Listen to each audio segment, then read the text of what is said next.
Leçon numéro 2.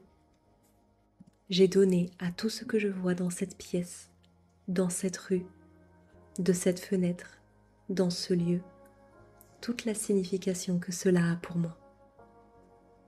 Bienvenue dans cette contemplation.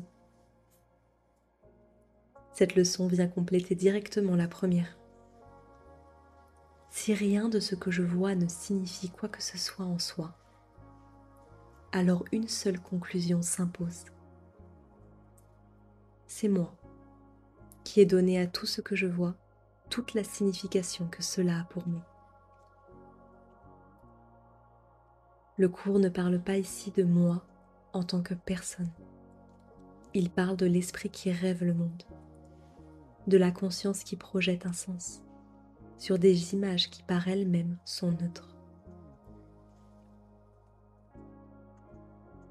Le monde ne m'impose pas sa signification.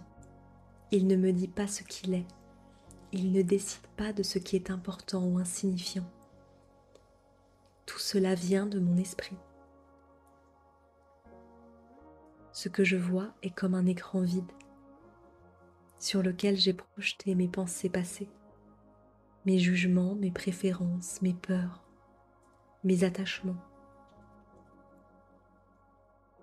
Ainsi, je ne vois jamais le monde tel qu'il est, mais tel que je l'ai interprété. C'est pourquoi cette leçon insiste sur l'absence de hiérarchie. Une table, un corps, un bouton, une mouche, une porte ou une ombre ont reçu exactement le même type de signification, celle que je leur ai donnée. Si je crois qu'un corps signifie plus qu'un objet, ou qu'un événement signifie plus qu'un autre, je continue à croire que certaines formes ont un pouvoir réel. Mais cette hiérarchie ne vient pas de la vérité, elle vient du système de pensée de l'ego. Dieu n'a donné aucune signification à ce monde.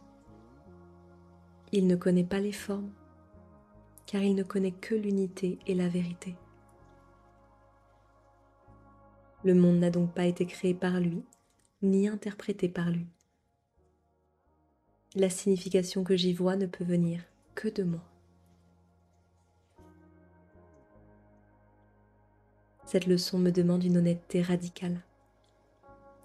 Reconnaître que tout ce que je crois voir là-dehors est le reflet de ce que je pense là-dedans.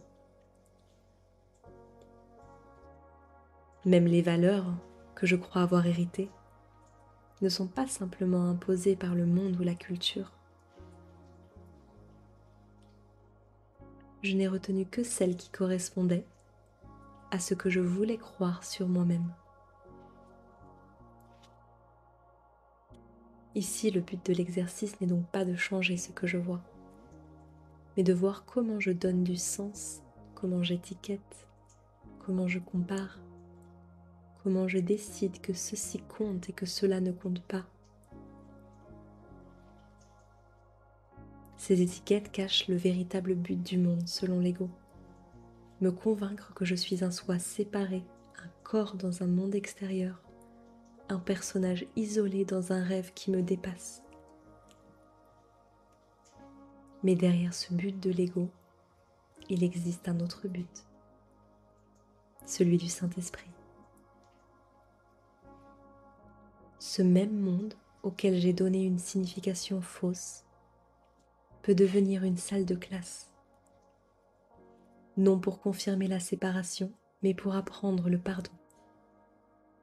Non pour prouver que je suis un corps, mais pour me rappeler que je suis esprit. Pour cela, je dois d'abord reconnaître ceci. Le sens que je vois n'est pas réel. Il a été appris. Et ce qui a été appris peut être désappris. Aujourd'hui, je n'essaie pas de remplacer mes significations par de meilleures. Je reconnais simplement que c'est moi qui les ai mises là. Et dans cette reconnaissance, un espace s'ouvre pour qu'un autre enseignement soit reçu.